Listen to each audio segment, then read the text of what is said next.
Student, हम पढ़ रहे हैं agriculture chapter. Today we will read the next topic of this chapter, technological and institutional reform. So let's begin the chapter. ये clear है कि हमने पहले भी पढ़ चुके हैं कि एग्रीकल्चर जो है वो इंडिया में आज से प्रैक्टिस नहीं है, बहुत सालों से, थाउजेंड ऑफ ईयर से इंडिया में एग्रीकल्चर किया जाता है। इंडिया जो है वो एक एग्रीकल्चरिस्ट कंट्री भी जाना जाता है। Sustain use of land without compatible institutional change have hinder the pace of agriculture development. लेकिन फिर भी एग्रीकल्चर में क्या है, लैंड का सस्टेन यूज़ करना और किसी प्रकार की टेक्नो इंस्टीट्यूशनल चेंज को ना करना, ये एग्रीकल्चर के डेवलपमेंट में बहुत बड़ी हिंडर्ड है, यानी बाधा है।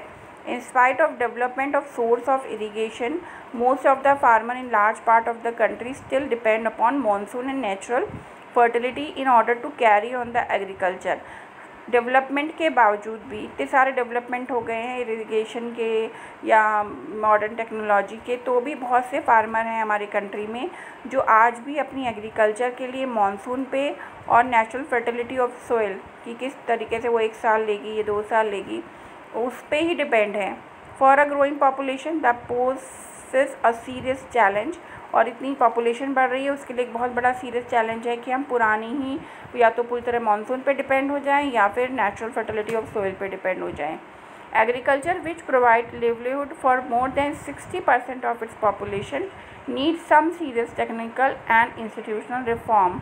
एग्रीकल्चर जिस पे लगभग 60% पॉपुलेशन डिपेंड है, उसमें बहुत ही ज़रूरी है कि टेक्निकल और इंस्टीट्यूशनल रिफॉर्म हो, यानी सुधार हो।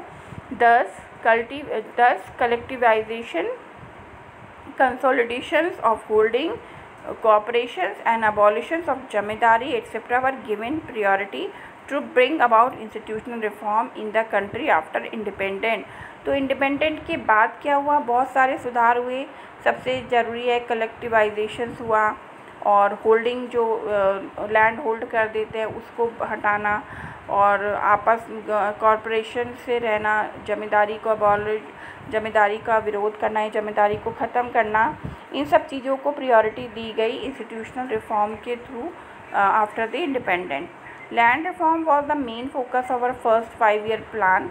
फर्स्ट 5-year प्लान का मेन मोटो क्या था, लैंड रिफॉर्म, यानी ज़मीन पे सुधार या भूमि सुधार जिसे कह सकते हैं। The right of inheritance had already led to fragmentation of land holding, necessitating consolidations of holding। जो राइट ऑफ इनहेरिटेंस था, यानी कि समाज में पिता के बाद जो बच्चों को मिल जाता है अधिकार ज़मीन पे, अगर एक फादर के 2 बच्चे तो वैसी लैंड डिवाइड हो जाता है। तो ये भी नेसेसिटी था कि इसको भी इस पर भी सलाह हो, इस पर भी सुधार किया जाए। The law of land reform was enacted but the laws of implementations was lacking on lukewarm. Law बनाए गए लैंड रिफॉर्म पे, लेकिन उनको इम्प्लीमेंटेशन करने में काफ़ी कमी रखी गई, वो उसकी कमी रही। The government of India embarked upon introducing agriculture reform to improve Indian agriculture in the 1960 and 1970 में गवर्नमेंट ऑफ इंडिया ने बहुत सारे लैंड रिफॉर्म जो है एग्रीकल्चर में किए हैं। Green revolution based on the use of package technology and the white revolution, operation flood were some of the strategies limited to improve the lot of Indian agriculture. Green revolution agriculture में और white revolution ये milk से related है, जो भी operation और flood भी है, तो इसमें भी बहुत सारे agriculture reform government of India ने किए हैं।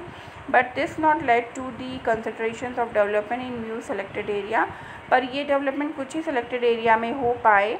1980 और 1990s में a comprehensive land development programme was initiated which included both institutional and technical reform.